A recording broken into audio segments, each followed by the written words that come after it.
Si Sarah ay palaging isang taong mahilig magmuni-muni, isang tao na naghahanap ng kapanatagan sa tabi ng ilog, malayo sa ingay ng buhay. Kapag ang mundo ay naging magulo, tataka siya sa tahimik na mga sulok ng kalikasan, kung saan ang tunog ng umaagos na tubig ang naglalamig sa kanyang magulong isipan. Isang hapon, doon niya nakilala si Tevez, isang mas matandang lalaki na may hatid na misteryo at karanasan sa kanyang presensya. Hindi katulad ng karaniwang matandang tao, ang mga mata ni Tevez ay may lalim, para bang nakatagpo siya ng mga kwento sa bawat taon ng kanyang buhay. Ang kanyang mukha ay nagdadala ng isang tahimik na lakas na tila may mga kwento na hindi kayang ipaliwanag ni Sarah. Si Tevez ay madalas magpunta sa ilog at sa paglipas ng panahon, naging madalas ang kanilang mga hindi inaasahang pagkikita. Sa simula, simple lamang ang mga usapan. Tungkol sa panahon, tungkol sa ilog, tungkol sa mga bagay na wala namang kabuluhan. Ngunit habang lumilipas ang mga araw, may isang bagay na higit pa sa karaniwang pakikipag-usap ang nagsimulang mabuo sa pagitan nila. Bagamat madalas magaan ang usapan, naramdaman ni Sarah ang isang hindi nasasabi na tensyon, isang hindi maipaliwanag na puwersa na hindi niya kayang itaboy. May paraan si Tevez ng pagpapalapit sa kanya, na para bang tinatanggap siya sa isang paraan na hindi pa niya naramdaman sa kahit kanino. Ang presensya ni Tevez ay may kasamang aliw, ngunit may kasamang isang lihim na lakas na nagbigay sa kanya ng mga tanong sa kanyang nararamdaman. Magkasama nilang pinag-uusapan ang buhay, ang pag-ibig, at ang mga pangarap. Masigasig na nakikinig si Sarah sa mga kwento ni Tevez tungkol sa kanyang kabataan, mga lugar na napuntahan niya, mga taong minahal. Laging may kakaibang lungkot sa kanyang tinig, isang kalungkutan na tila sumisiksik sa ilalim ng kanyang mga salita, parang isang awit na hindi makalimutan. Bahagya lang niyang tinalakay ang kanyang nakaraan at hindi na pinilit pa ni Sarah na itanong. Hindi niya kailangan malaman ang lahat. Ang katahimikan ni Tevez ay tila isang imbitasyon para magbukas siya ng kanyang mga sariling lihim, kaya't hindi niya namamalayan na nagsisimula siyang magkwento ng mga bagay na hindi niya pa nasabi sa iba. Habang lumalalim ang kanilang mga pag-uusap, isang hapon, parang may pagbabago sa hangin. May isang hindi matukoy na pagkakaiba, parang may isang kislap na nagsimula sa pagitan nila. Magkasama silang nakaupo sa tabi ng ilog, ang araw ay nagsisimula ng lumubog at ang kanyang sinag ay nagbigay ng gintong liwanag sa ibabaw ng tubig. Dito naramdaman ni Sarah ang isang emosyon na hindi niya pa naranasan. Bumilis ang kanyang tibok ng puso, nanlamig ang kanyang mga palad, at sa unang pagkakataon, napagtanto niyang hindi lamang ang mga salita ni Tevez ang siya niyang pinapalapit, kundi si Tevez mismo, ang kanyang presensya, ang kanyang enerhiya, ang lahat-lahat tungkol sa kanya. Sinubukan niyang itago iyon sa umpisa. Sinasabi sa sarili na baka ito'y dulot ng kalungkutan na matagal na niyang nararamdaman. Ngunit habang lumilipas ang mga araw, mas lalo lamang itong lumalim. Si Tevez, na dati tila magaan ang pakikitungo, ay nagbago rin. Ang kanyang mga mata, na dati malayo, ngayon ay tila nakatingin sa kanya ng matagal. Tinitignan siya ng may tanong, at tila nararamdaman din ang parehong pagnanasa na bumangon sa kanyang puso. Ngunit sa kabila ng kanilang hindi mapagkakailang koneksyon, nagdadalawang isip pa rin si Sarah. Hindi niya matukoy kung ano, ngunit mayroong isang bagay kay Tevez na nagpapaalalahan sa kanya na mag-ingat. May isang misteryo tungkol sa kanya na nagpapagulo sa kanyang isipan at sa kabila ng nararamdamang pagkahumaling, inilalayo siya nito. Matanda siya kaysa kay Sarah at may mga hindi nakasulat na batas sa lipunan na nagpapaisip kung tama ba ang kanyang nararamdaman. Ngunit sa mga tahimik na sandali sa tabi ng ilog, lahat ng iyon ay nawawala. Tanging silang dalawa lang.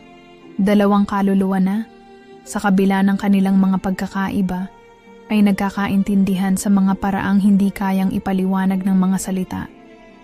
Hindi alam ni Sarah na ang relasyon nilang ito ay malapit ng magbago. Isang pagbabago na mag-aapekto sa kanyang buhay magpakailanman. Habang nakaupo siya sa tabi ng ilog ng araw na iyon, pinagmamasdan ng agos ng tubig, naramdaman niyang may isang hindi maipaliwanag na kabigatan sa kanyang dibdib. Wala siyang ideya kung anong mangyayari, ngunit sa kaibuturan ng kanyang puso, alam niyang may mangyayaring malaking pagbabago. Ang katahimikan bago ang nandyan na yon, Serene, ang pinakamabigat na sandali ng buhay ko. Hindi ko na kayang pigilan pa. Siguro nga, isang bahagi ko lang ang nagsasabing magtago. Na wag nang pag-usapan, na baka hindi pa ito tamang panahon. Pero may isang bahagi sa akin na hindi na kaya pang maghintay. At yon, Serene, ang naging dahilan ng aking pagkatalo sa sarili ko. Nandyan na siya, si Teves, na palaging may matang nagpapahiwatig ng lihim, na parang may dinadala siyang mabigat na bagay, na kahit na siya'y tumatawa, parang may anino pa rin sa likod ng kanyang mga mata. Siya na hindi ko kayang iwasan, ang taong sa bawat paglapit ay unti-unting nagiging bahagi na ng mundo ko. Hindi ko na kayang hindi isipin siya, hindi maramdaman ang bawat salita na binibitiwan niya, ang bawat titig na ipinupukol sa akin. At sa mga sandaling iyon, hindi ko na kayang magpanggap. Sa harap ng ilog na noon ay tahimik lang. Hindi ko na kayang itago ang nararamdaman ko para sa kanya. Ang puso ko'y kumakabog ng matindi. Habang ako'y nag-iisip kung ano ang mga susunod na sasabihin, bawat hakbang ko papalapit sa kanya ay nagiging mas mabigat. At parang ang bawat galaw ko ay nahulog sa isang bitag ng mga hindi ko kayang ipaliwanag na damdamin. Manong, gusto ko sanang malaman kung anong nararamdaman mo para sa akin. Hindi ko alam kung anong puwersa ang nag-udyok sa akin upang magsalita ng ganun. Ang mga salita ay dumaan sa aking bibig, na parang mga halimaw na walang kinalaman sa anumang pagtatangka ko na magtago. Minsan, iniisip ko kung bakit ko pa ba ito sinabi. Minsan, nagtataka ako kung ito ba ay isang pagkakamali.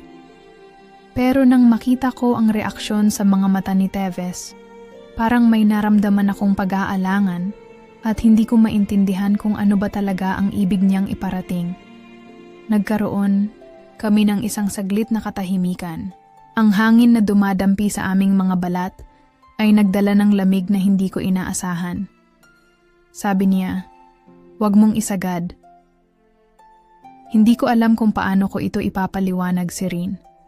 Ang mga salitang iyon ay hindi rejection, pero hindi rin sagot. Isang paalala ba? O isang babala? Hindi ko alam kung anong ibig niyang sabihin. Nasa gitna kami ng ilog at ako'y nakakapit sa bawat tanong na bumabalot sa isipan ko. Ang katawan ko ay parang tumigil sa paggalaw. At ang puso ko na noong unay naglalakad na mabilis, ngayon ay unti-unting bumabalik sa normal. Pero ang damdamin ko, ang init sa katawan ko, ay hindi nawawala. Parang may isang bagay na nagsisilibing gapos na hindi ko matanggal. Ibinulong ko sa sarili ko. Huwag mong isagad. Pero paano nga ba? Kung hindi ko isasagad, paano ko pa malalaman kung anong nararamdaman ko para sa kanya? Sa mga sandaling iyon, hindi ko pa alam kung anong epekto ng aking confession. Wala akong nakikitang kasiguraduhan sa sagot niya at wala ring gabay na nagsasabing tama ako sa nararamdaman ko. Kailangan ko pa bang umasa? Kailangan ko pa bang ipagpatuloy ito? Walang katiyakan, Serene. Pero ang pakiramdam ko, hindi ko na kayang alisin ang kanyang imahe sa aking isipan. Hindi ko na kayang gawing ordinaryo ang lahat ng ito. Siguro nga, sa bawat pagkikita namin, patuloy akong nahulog sa isang mundo na puno ng init at takot. Ang katawan ko ay tila nagsasalita ng sarili niyang wika, habang ang puso ko'y patuloy na naglalaban, naguguluhan. Ngayon, hindi ko alam kung anong susunod.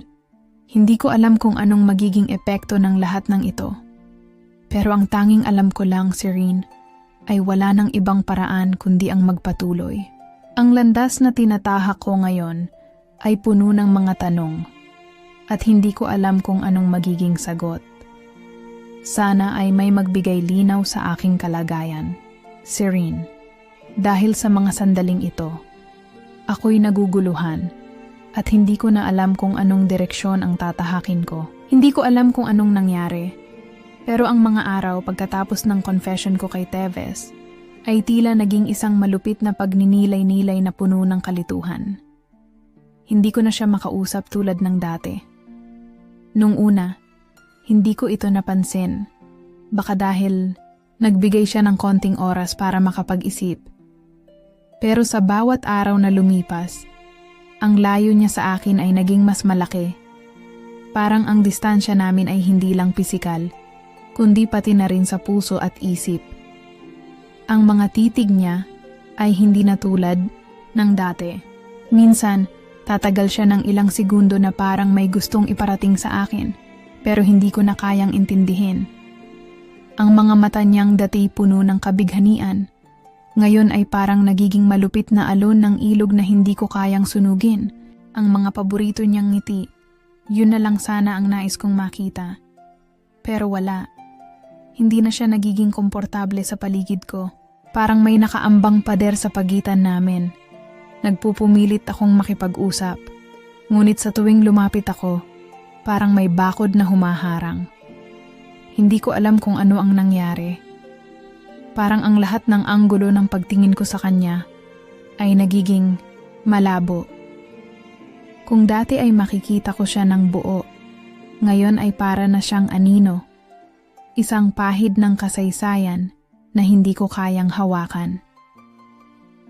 Sa isang pagkakataon, habang kami ay nag-uusap ng medyo malayo, hindi ko rin naiwasang makaramdam ng isang presensya, ang presensya ng ibang tao o baka nga ng ibang mundo. Nakarinig ako ng mga bulong-bulungan, mga salita na tila may kinalaman sa kanya. Si Teves, may koneksyon daw sa mga malalaking tao. May mga naririnig akong pangalan ng mga mayayamang pamilya, mga influential na tao sa lugar. Nakakabahala, Serene. Hindi ko alam kung saan nanggagaling ang mga chismis, pero hindi ko na kayang gawing biro ito. Isang gabi, habang tinatanaw ko siya mula sa malayo, nakita ko siya na nagsusulsol ng usapan sa isang grupo ng mga kalalakihan. May mga hindi ko alam ng ngiti, mga palihim na kilos. Hindi ko na kayang magpanggap na walang nangyayari.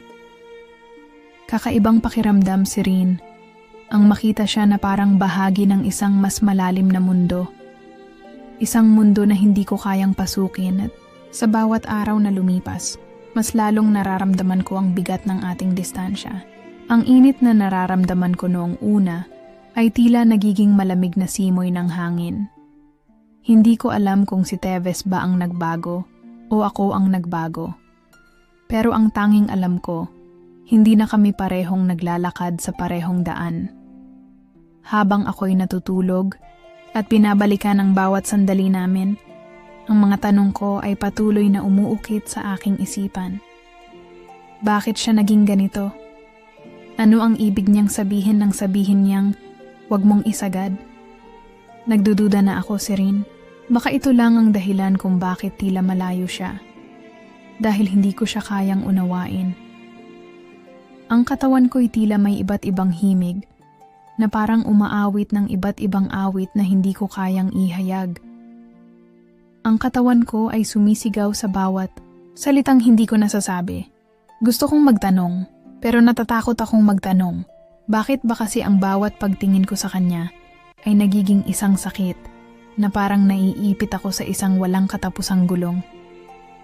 Sana, Serene, sana may sagot ako sa lahat ng ito. Pero parang mas maraming tanong kaysa sagot. Habang tinatanaw ko siya, mula sa malayo, Ang katawan ko ay nag-aalab pa rin at parang ang puso ko'y patuloy na nagsusumamo para sa isang sagot. Isang sagot na hanggang ngayon ay hindi ko pa rin natagpuan. Sana malaman ko kung saan kami pupunta kasi hindi ko na kayang gawing simpleng kwento ang lahat ng nangyayari. Serene, hindi ko alam kung anong nangyayari sa buhay ko ngayon. Bawat araw ay isang paglisan mula sa kung anong alam ko at kung anong iniisip ko tungkol sa lahat ng nangyari. Ang confession ko kay Teves, na sana'y maging simula ng bagong kwento, ay nagiging isang masalimuot na labirint na wala akong ideya kung paano lalabas. Matapos ang lahat ng iyon, para akong isang tanga na nagbukas ng pinto na hindi ko kayang isara. Ang mga araw ko ay puno ng katahimikan at parang may mabigat na hangin na pumapalibot sa akin. Wala na ang saya sa tuwing tatawagin ko siyang Manong. Walang kasunod na tawa. Walang mga kwento sa tabing ilog. Parang nawawala na siya sa mundo ko at sa bawat pagtatangkang lumapit sa kanya, parang may isang pader na bumangon sa pagitan namin. Hindi ko rin alam kung sino pa ang mga tao sa paligid ko. Ang mga kaibigan ko, na dating mga kasama ko sa bawat galak at lungkot, ay nagsimula ring mag-iba. Alam mo, Serene, may mga pagkakataon na kahit sila ay may halong panghuhusga sa mga mata nila kapag tinitingnan nila ako. Hindi ko na alam kung kasalanan ko ba na umamin ako o kasalanan ko na masaktan at masaktan na lang ng ganito. Sa isang gabi, habang naglalakad ako sa kalsada, bigla na lang may lumapit na pamilyar na tao. Si Rex. Isa siyang matagal ko ng kaibigan at hindi ko akalain na siya pa ang magpapakita sa mga sandaling ito. Si Rex, na hindi ko inaasahan, ang muling tumawag sa akin at mula nang siya ay dumating, parang may parte ng puso ko na nahanap ang sagot na wala akong makuha kay Teves. Si Rex, para bang alam niya ang lahat ng nararamdaman ko. Ang bawat titig niya, ang bawat sagot na ibinibigay niya sa mga tanong ko, ay parang siya ang nagiging sagot sa bawat lihim na hindi ko pa matanggap. Alam ko, Serene, na hindi ako pwedeng magpanggap na walang epekto si Rex sa akin.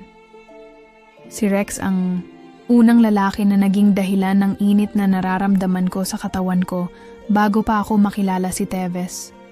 Ngunit may isang bagay. May mga lihim din si Rex at hindi ko alam kung ano ang mga iyon. Pero sa oras na ito, siya ang naging kasangga ko sa mga araw na ang puso ko ay nahulog sa isang madilim na butas. Habang binabalikan ko ang mga gabi na nag-uusap kami ni Rex, may mga tanong na tumatakbo sa isipan ko. Kung si Rex ang narito, bakit hindi ako makaramdam ng kapayapaan? Bawat titig niya ay nagsasabi ng mga bagay na hindi ko kayang sagutin. Ngunit sa bawat hawak niya sa kamay ko, may isang bahagi ng katawan ko na parang humihiling na sana siya na lang ang masundan. Hindi ko kayang tanggapin na si Teves pa ang nararamdaman ko, lalo na kung ang mga tanong ko ay nagiging sagabal sa aking kaligayahan. Pero si Rex, sa lahat ng pagiging komplikado, ay tila may mga sagot na hindi ko pa naririnig. Bilang isang babae, Serene, ang puso ko ay nahulog na at tanging sa mga lalaki ko lang natutunan kung gaano kalakas ang kanilang hatak. Ngunit ang kasunod na pangyayari ay nagdudulot ng tensyon. Ang mga tanong ko ay nagsimula ng magbukas ng mga sugat na matagal ko nang iniwasan. Pumapasok sa aking isipan ang takot, ang pangarap ko na masaktan, at ang katotohanan na hindi ko kayang kontrolin ang lahat. Isang simpleng confession lang ang nagbukas ng pinto sa isang labyrinth ng mga lihim at hindi ko alam kung paano ko ito haharapin. Ngayong ang mga araw ko ay puno ng kalituhan, hindi ko alam kung tama pa ba akong maghintay o dapat nang tanggapin ang mga nangyari. Ngunit ang isang bagay na hindi ko kayang iwaksi ay ang pagnanasa sa katawan ni Teves. Kahit malayo siya, kahit hindi ko siya kayang lapitan, may isang pakiramdam na nagsasabing, siya pa rin ang hinahanap-hanap ng puso ko. At ang masakit pa dito, Hindi ko kayang ipaliwanag kung anong klaseng laro ang iniisip ko sa sarili ko. Minsan, Serene, ang katawan ko ay puno ng init na parang sumabog sa mga hindi ko kayang ipaliwanag na damdamin. Ngunit ang lahat ng iyon ay may kalakip na kabiguan. Si Teves at si Rex. Ang mga mata ko ay nananabik, pero ang utak ko'y nahulog na sa isang madilim na sulok na wala ng daan palabas. Mahal kong DJ Serene, hindi ko alam kung anong klaseng epekto ang nangyayari sa buhay ko. Hindi ko alam kung saan ito papunta, at higit sa lahat, hindi ko alam kung paano ko haharapin ang lahat ng ito. Ang tanging alam ko, ang consequences ng confession ko, ay patuloy na bumabalik, at ang puso ko ay patuloy na naglalakbay sa mga landas na puno ng hindi tiyak na mga sagot. Puno ng tanong ang bawat araw ko mula nang maganap ang lahat ng iyon. Kailangan ko ng mapag-isa, kaya't madalas akong nagpupunta sa tabi ng ilog, doon kung saan hindi ako ginugulo ng mundo. Doon ko muling natagpuan ang sarili ko, o kung hindi, man ang mga piraso ng sarili ko na nawawala mula nang magbukas ang pinto ng mga lihim na hindi ko pa kayang tanggapin. Sa bawat pag-upo ko sa batong iyon, na tila hindi naman kayang tanggalin ang bigat sa puso ko, iniisip ko kung tama ba ang ginawa ko. Dati-rati, hindi ko naisip na ang isang simpleng pagsabi ng nararamdaman ko ay magiging sanhi ng ganitong kalituhan. Naisip ko, baka nga hindi ko na dapat ginawa. Masyado akong naging tanga, Serene. Paano ko nasabi ang mga salitang, "Manong, gusto ko sanang malaman kung anong nararamdaman mo para sa akin." Nang sabihin ko iyon, parang ang bigat-bigat na ng mga salitang iyon sa loob ko, hindi ko kayang baguhin ang mga nangyari. Pero hindi ko rin kayang pigilan ang sarili ko sa pagtatanong, dapat ba akong magdusa dahil lang sa nararamdaman ko?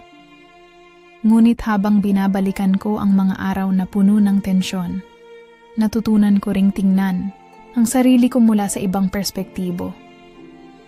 Siguro nga, sa kabila ng lahat ng sakit, ito ay isang pagkakataon para muling makita ko kung sino ako bago lahat ng ito. Bago si Teves, bago ang mga tanong, at ang mga huling titig na nag-iwan ng sakit sa bawat galak.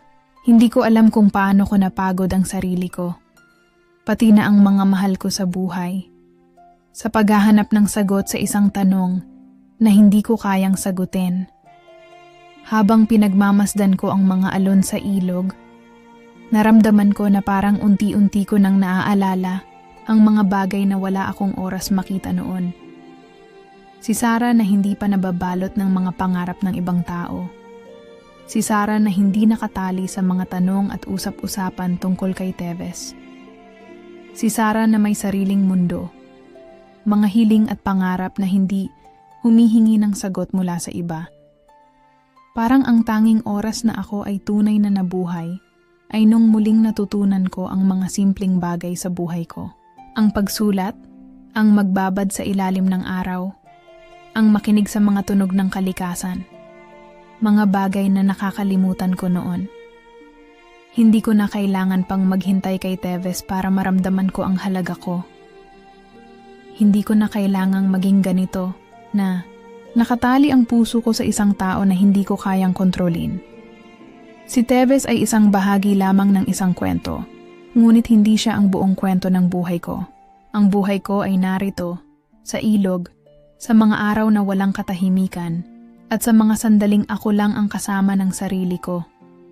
Hindi ko na kailangan pang maghintay para masabi ang lahat ng gusto kong sabihin. Nandyan si Rex, ang mga kaibigan ko, at higit sa lahat nandyan ako. Nagsimula akong magtanim ng mga bagong pangarap, mga pangarap na hindi ko kailangang paghatian o ialay sa iba. Iyon ang unang hakbang ko, Serene, para makawala mula sa mga tanong na ako rin ang nagpasimuno. Kailangan ko ng espasyo, hindi lang para maghilom, kundi para matutunan kung paano tanggapin ang sarili ko. pati na ang mga pagkatalo at pagkakamali. Hindi ko alam kung ano ang darating sa mga susunod na linggo o buwan. Pero ang alam ko, sa kabila ng lahat ng ito, natutunan kong mahalin ang sarili ko muli. Hindi ko alam kung anong mangyayari sa relasyon namin ni Teves. Kung sa kabila ng lahat, ng mga alingaw-ngaw ay maghahanap pa siya ng sagot sa mga tanong ko. Ngunit sa ngayon, Serene, nakikita ko na hindi ako pwedeng maghintay sa isang tao na hindi rin sigurado sa kung anong nararamdaman niya. Kaya't ang pinakaimportante ngayon ay ang muling buuin ng sarili ko. At kahit magpatuloy ang lahat ng mga tanong na yon, sa ngayon, natutunan kong tanggapin na hindi ko kailangang sagutin ang lahat ng iyon. Ako ang may hawak ng aking sariling nasa gitna ng gabi habang ako'y naglalakad sa kahabaan ng ilog. Isang hindi inaasahang pangyayari ang nagbigay liwanag sa aking isip. Dumaan si Teves at sa pagkakataong iyon, hindi siya tulad ng dati. Ang mga mata niya ay puno ng isang bagay na hindi ko maintindihan. Hindi na siya ang misteryosong lalaki na nagpapaasa o ang kaibigan na malayo at tahimik. Ngayon, tila may iba siyang tinatagong lihim na lumabas sa kanyang mga mata. Sarah, ang tinig niya ay mabigat. Parang ang bawat salitang binanggit niya ay may bigat na hindi ko kayang unawain. May kailangan akong sabihin sa'yo. Napaatras ako ng kaunti. Hindi ko alam kung ano ang susunod na mangyayari.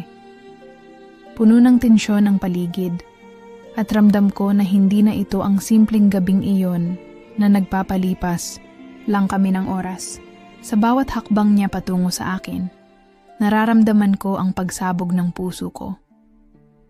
Hindi ko alam kung dahil ba sa takot o dahil sa unti-unting paglilinaw ng lahat ng mga katanungan ko sa kanya.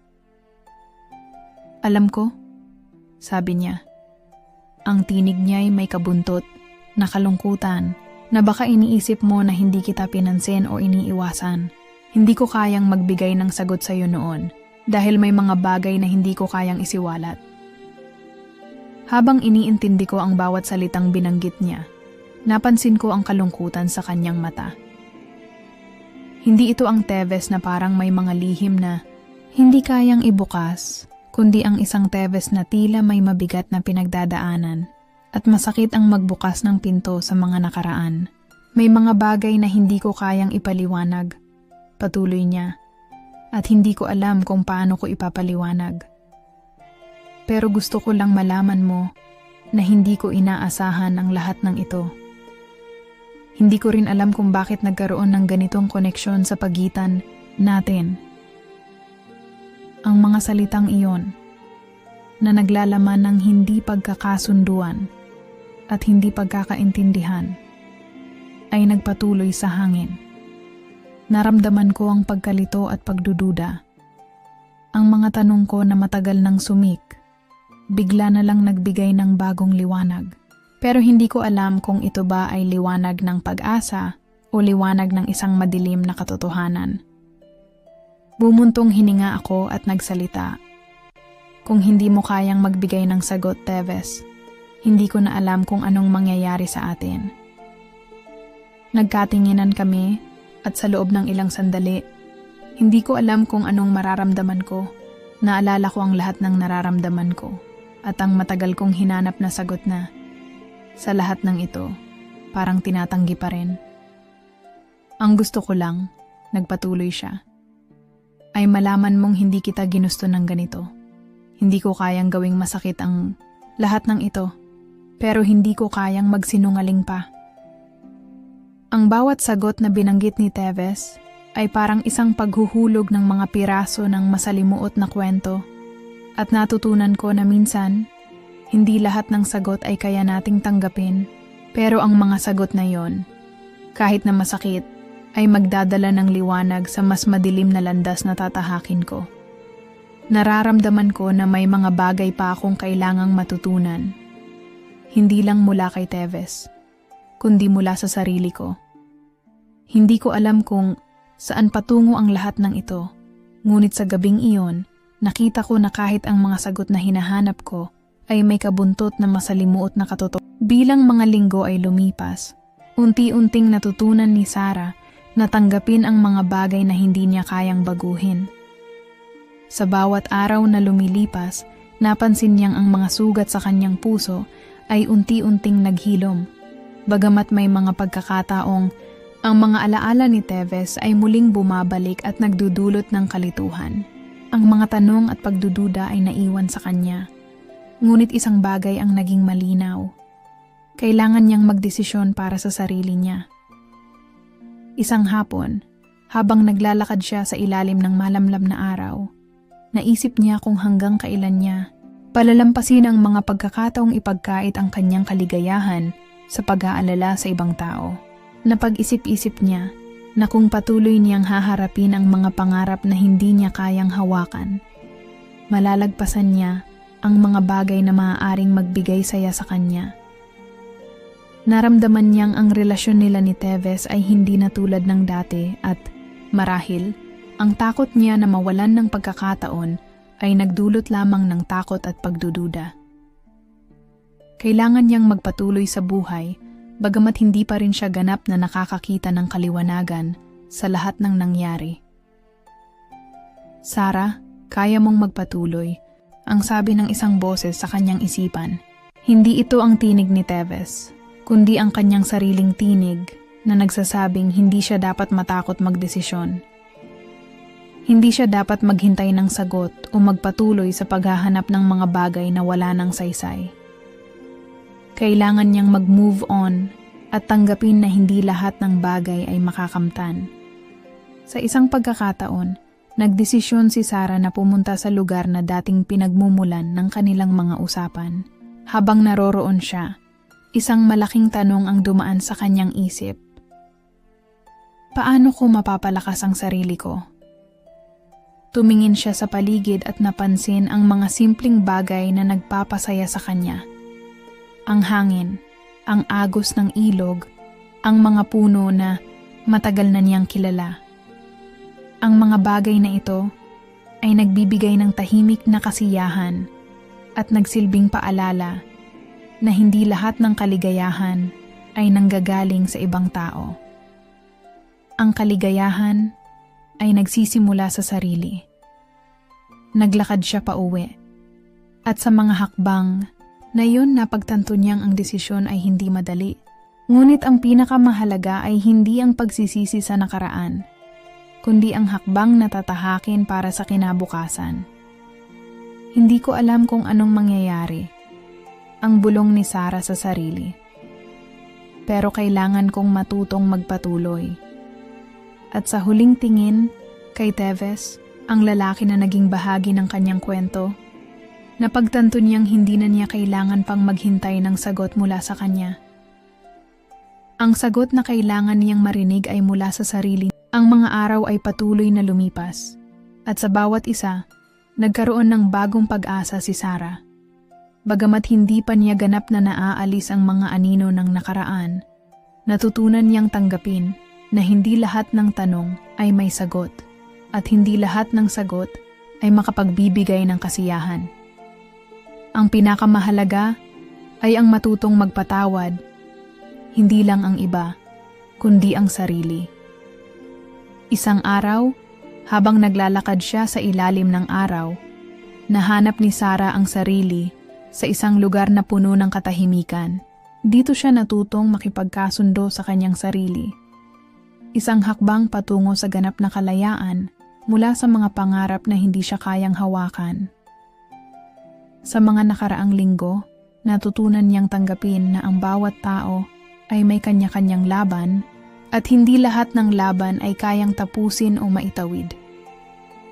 Ang mga pagkatalo at sugat ay bahagi ng buhay at mas mahalaga ang pagkakaroon ng lakas na magpatuloy. Tulad ng ilog na hindi titigil sa pag-agos, natutunan ni Sarah na ang buhay ay hindi hihinto para sa kanya. Ang mga pangarap na hindi natupad ay nagbigay ng leksyon na magagamit niya sa hinaharap. Sa wakas, hindi na siya natatakot na humarap sa mga bagong pagsubok. Bagamat may mga pagkakataong ang alaala ni Teves ay bumabalik. Pero natutunan niyang walang saysay ang maghuwad ng mga pangarap na hindi na magiging realidad. Ang buhay ko ay akin, ang sabi ni Sarah. Ang mga mata niya ay nagsisilbing gabay sa kanyang bagong paglalakbay.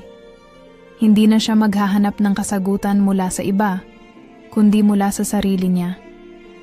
Sa huli, ang pagmamahal na hinahanap niya ay hindi dapat nakatali sa iba, kundi sa kung paano niya minamahal ang sarili. Bago magtakip silim, dumaan si Sarah sa lugar na minsang nagbigay sa kanya ng sakit at kalituhan. Ngunit ngayon, ito'y nagiging simbolo ng paglaya. Ang mga alaala ay nananatili. Ngunit sa kanyang puso, may mga bagong pangarap na nagsimulang lumago. Sa huling sandali, huminga siya ng malalim at pinili niyang magpatuloy. Walang ibang maghuhubog sa kinabukasan ko, kundi ako.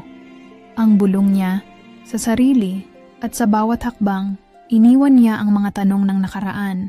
Naglalakbay patungo sa isang bagong simula. Mga kasirin, maraming salamat sa pagsama sa atin sa kwentong ito. Sana ay may natutunan kayo sa bawat hakbang ng ating bida at sa mga aral na ipinasa ng kanyang journey. Huwag kalimutang maglaan ng oras para sa sarili. Dahil sa huli, ikaw lang ang may kakayahang magpatawad at magpatuloy. Hanggang sa susunod na kwento, keep safe and stay serene.